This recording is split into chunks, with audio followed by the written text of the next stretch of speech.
la première grandeur. Voyons ici, calculons la valeur moyenne de la tension UR.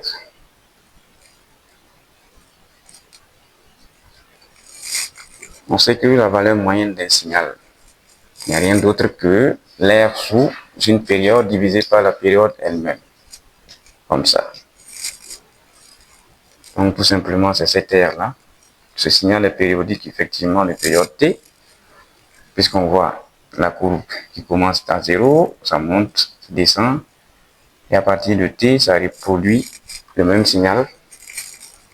Calculons maintenant sa valeur moyenne. On va calculer cet air-là sur la période T.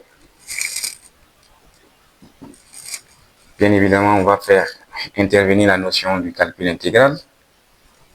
1 sur T, intégrale de 0 à T.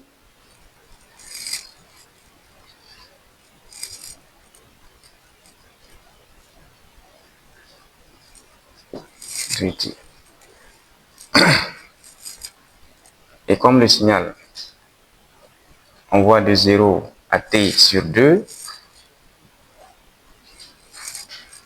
UR est égal à à V, la tension d'entrée, et de T sur 2 à T, UR est nul.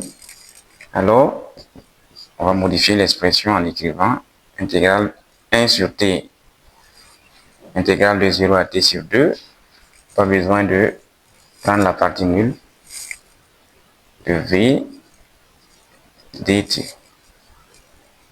Nous savons très bien que la tension V est une tension sinusoïdale, alternative sinusoïdale, donc V dt s'écrit sous la forme V crête sinus oméga t.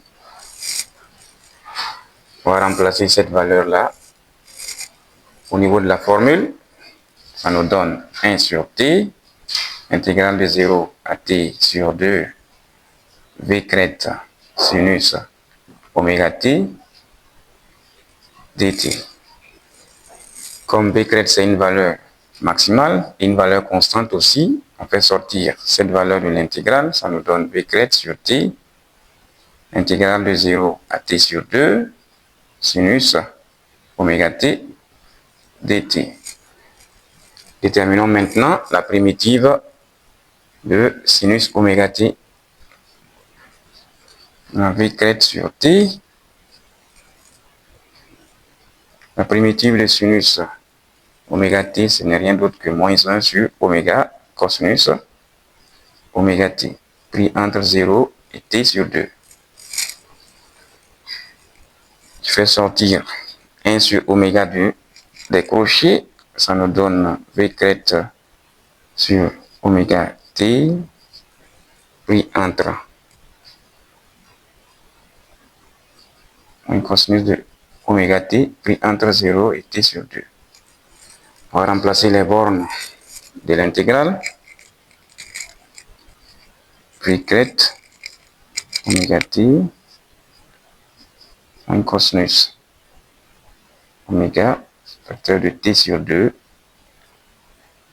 moins, ça va faire en ce moment plus, cosinus de oméga en remplaçant par 0. La valeur de cosinus de 0, on la connaît, ça fait tout simplement 1. V crête sur oméga t, moins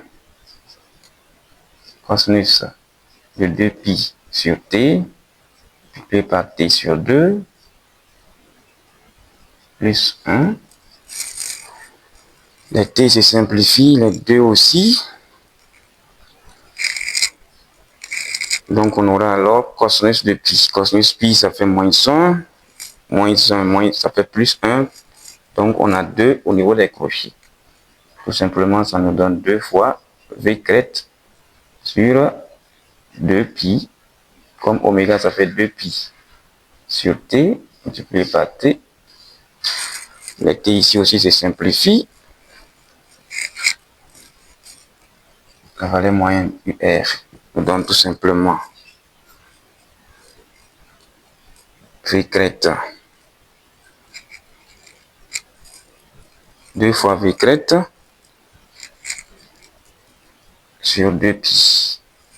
Les deux se simplifient. Donc, on a au final une valeur moyenne V crête de UR qui fait V crête sur pi. Voilà. Maintenant, la valeur efficace. La valeur efficace de la tension UR.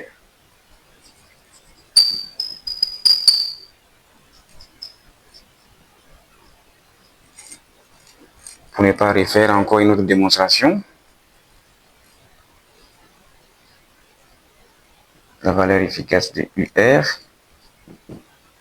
je vais quand même mettre la formule. Ce n'est rien d'autre que la racine carrée du carré de la valeur moyenne.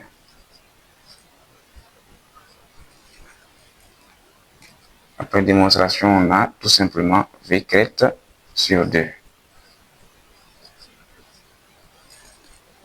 Bien évidemment, si nous voulons aussi l'intensité du courant au bord de la charge, c'est la loi d'Ohm qui s'applique tout simplement. Si nous voulons la valeur moyenne de IR, on prend seulement la valeur moyenne de la tension U divisée par R. Pareil aussi pour la valeur efficace. Bien. L'inconvénient du redressement mono-alternance est qu'une partie de l'énergie est perdue, stockée au niveau de la diode, et ce type de redressement est très peu utilisé. Maintenant, dans une prochaine vidéo, on verra comment faire pour récupérer cette portion d'énergie qui est bloquée, qui semble disparaître lorsque nous regardons la tension de sortie.